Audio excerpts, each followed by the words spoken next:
Kiroma Kikuyu wengi mtaa wa ajabu Kayole na hubiri habari ya kuacha dhambi. Walikuwa wananitazama wananiangalia. Maana wamezoezwa mainjili, pokea mafuta. Beba mafuta ubarikiwe. Maji haya hapa. Kiroma tena yeye ni yosukuma kuinga Mwanza. Acha dhambi, uokoke. Basi.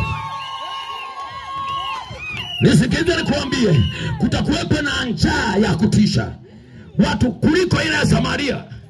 Ile mpaka kuliko ya Samaria. Wakati wa Elia, kuliko hiyo njaa ya Samaria. Watu watahangaika, chakula hakuna, utaenda wapi, taifa gani? Maana dunia yote iko kwenye shida. Mungu ameamua kutesa watu wanaokataa kuokoka leo. Ndio. Anawakilisha njaa farasi mweusi. Bana marabana ile konuberiza. Ya ngwawe. Kuna jamii kote bakoyori na marindo. Paka marindo gashona gula. Kojo hunta kwenda remu wera.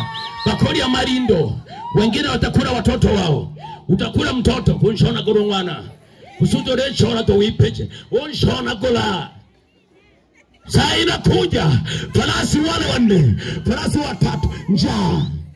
Kutakuwa na njaa kubwa. Zala bamayu ntimira ki Yesu. Nzara. Nurubeba wipepe na wipepe na Kiroma ni pepe na hambo. Wipepe na unkono. Nokocha ndoho. Hakuna kufa, Mungu atazuia kifo.